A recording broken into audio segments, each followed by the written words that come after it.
The relationship is over. Maybe it has been weeks, maybe months, maybe even longer. You know what happened. You can name the patterns.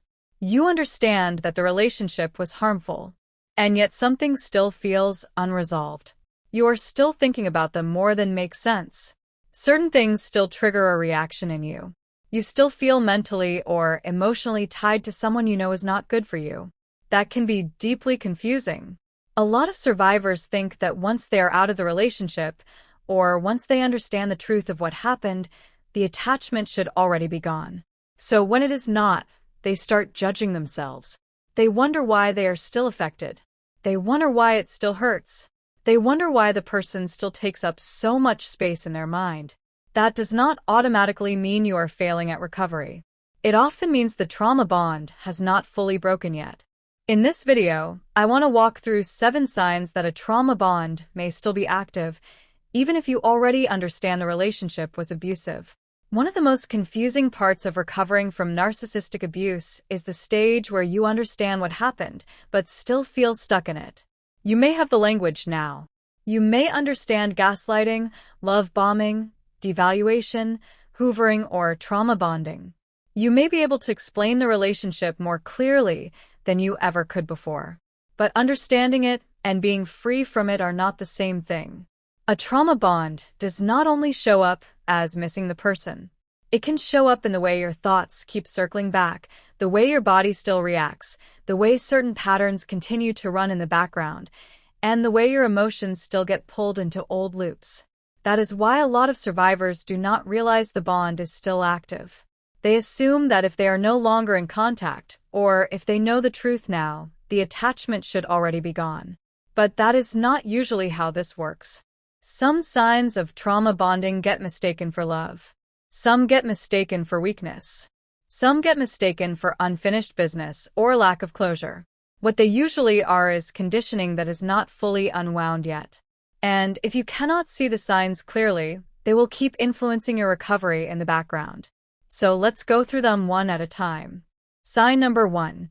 You replay conversations and scenarios in your head on a loop. This is one of the most common signs. You keep replaying old conversations, arguments, or moments in your head.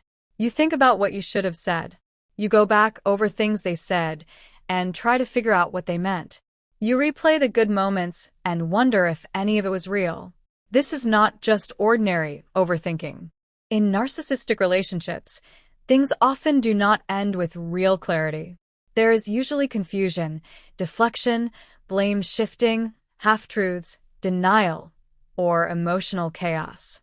So your mind keeps going back to those moments trying to make sense of something that never made sense in the first place. It is trying to solve a problem that was never set up to be solved clearly. That is part of what keeps the bond active. Your mind stays engaged with the relationship because it still feels unresolved. It keeps treating the past like there is still an answer hidden inside it somewhere. If your thoughts keep circling back to them, especially during quiet moments, that is often a sign your system is still emotionally engaged with the relationship. It does not mean you are not healing. It means the bond has not fully let go yet. Sign number 2. You still defend them in your own mind. This one can be harder to catch because it often sounds reasonable on the surface. You may think things like, they were not all bad. Or, they had a hard life too. Or, I was not perfect either. Or, maybe I am being too harsh. At first glance, that can sound fair or balanced. But a lot of the time, this is not really balance. It is a leftover survival pattern. During the relationship, you are often conditioned to minimize what happened, excuse their behavior, and question your own reactions. You are trained to focus on their pain, their story, and their needs while pushing your own experience to the side. That pattern can keep running long after the relationship ends. So when you catch yourself constantly softening what they did, making excuses for repeated harm, or feeling more protective of their image than your own reality, that can be a sign the trauma bond is still active. It is not that you are simply being kind. It is that the conditioning is still speaking. And the more that pattern keeps running, the harder it becomes to stand firmly in your own reality. Sign number 3. You feel a pull to check their social media or monitor their life. You may have told yourself you were done looking. Maybe you blocked them. Maybe you unfollowed them. Maybe you promised yourself you would not check again. And then you do. You look through a friend's page. You search their name. You look for signs that they have changed, signs that they're struggling, signs that they're happy, signs that they miss you, or signs that they have moved on. And no matter what you find, it usually does not help. That is because this is not really about getting useful information. It is about staying connected to the emotional loop. In the relationship, you probably had to stay highly aware of their mood, their behavior, and the shifts in how they treated you. That kind of monitoring becomes a survival pattern. You learn to watch closely because watching feels safer than not knowing. After the relationship ends, that same pattern can continue through social media. So if you keep checking on them, even when you know it hurts, that is not random. It is often a sign that your nervous system is still tied to the pattern of watching, anticipating, and reacting. And every time you check, you often reactivate the same emotional system you are trying to get free from. Sign number 4, you feel guilty for being angry at them, or guilty for leaving. This is one a lot of survivors struggle with. You know what they did was harmful. You know you were mistreated, but when anger comes up, you feel guilty for it. You start second-guessing yourself. You wonder if you're being unfair, bitter, dramatic, or too focused on the past. Some survivors even feel guilty for leaving. That guilt usually does not come from truth. It comes from conditioning. In narcissistic relationships, your anger, pain, and boundaries were often treated like the problem.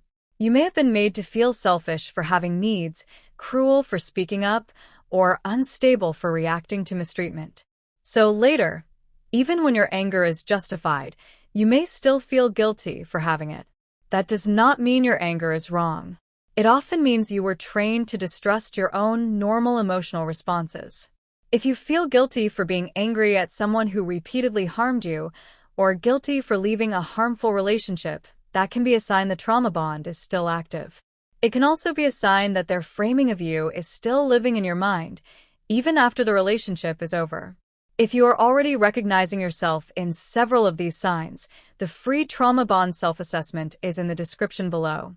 It is designed to help you look at these patterns in a more structured way and see what may still be active. Comment prompt. If any of these signs have shown up in your own recovery, you can share that in the comments. Sign number 5. You still hope they will change or come back as a better version of themselves. This is one of the hardest signs to let go of. Part of you may know they are unlikely to change. You may fully understand the cycle by now. You may know exactly what happened and still find yourself holding on to the idea that maybe one day they will become the person you kept hoping for. Maybe they will get help. Maybe they will finally understand what they did. Maybe the version of them you saw in the beginning was the real version, and everything else was temporary. That hope can stay active long after the relationship ends. And it does not stay active because you are foolish. It stays active because the relationship trained you to stay invested in small moments of improvement, relief, or emotional closeness. You were shown just enough to keep hoping. That kind of hope is not random. It is part of the bond. So if you still feel emotionally tied to the possibility of who they could become, that does not mean you secretly want the abuse back. It usually means the conditioning around hope has not fully broken yet. That kind of hope can be one of the last things to leave because it was often one of the main things that kept you there. Sign number 6.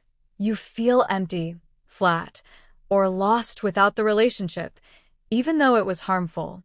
This one confuses a lot of survivors because it can feel so contradictory. You are no longer in the relationship. You may be safer now. You may even have more peace. But instead of relief, you feel flat, empty, disconnected, restless, like something is missing. That can be deeply unsettling. A lot of people think that once the relationship ends, they should feel instantly lighter. But if your emotional life was organized around that relationship for a long time, it can take time for your system to adjust.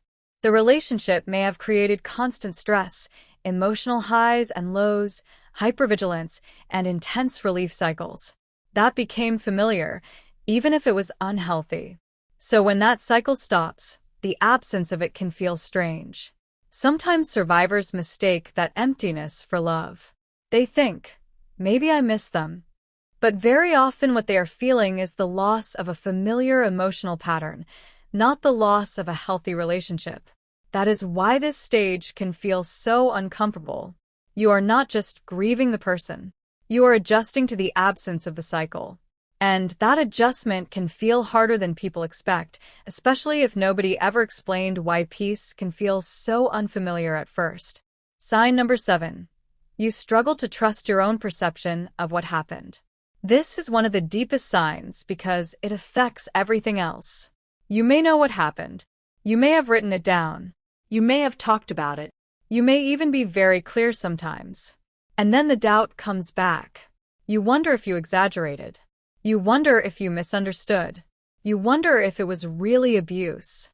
You start questioning your own memory, your own interpretation, or your own emotional reactions. That is not balanced self-reflection. That is often the long-term effect of gaslighting. When someone repeatedly distorts your reality, denies your experience, rewrites events, or blames you for your own reactions, it damages your trust in your own perception. And that damage does not automatically disappear when the relationship ends. So if you still struggle to fully trust your own reality, that is not a small issue. It is often a major sign that the trauma bond and the abuse patterns are still affecting you internally. Because when you cannot trust yourself, it becomes much harder to detach fully and move forward with clarity. And when your trust in yourself is unstable, the whole bond has more room to stay active. If you recognized yourself in several of these signs, I want to be very clear about something. These are not signs that you are weak. They are not signs that you loved too much. They are not signs that you are failing at recovery. They are signs that the trauma bond may still be active. That matters because it means what you are dealing with is not random. It has a structure. It has patterns. And it can be understood more clearly than most survivors realize. A trauma bond is not a character flaw. It is a conditioned attachment that forms through repeated instability, emotional manipulation, confusion, and reinforcement. That is why these signs can continue even after the relationship ends. The person may be gone, but the patterns they trained into you may still be running. And recovery starts becoming more effective when you stop treating those patterns like personal weakness and start identifying them for what they are. That is where real detachment begins. That is also where recovery starts feeling less mysterious. Once you can see the pattern clearly, you stop blaming yourself for every symptom of it. If this video described your experience more accurately than you expected, the free trauma bond self-assessment in the description is the best next step. It will help you identify which of these patterns may still be active so you can get a clearer picture of where you are in the recovery process. Take it when you are ready. I will see you in the next one.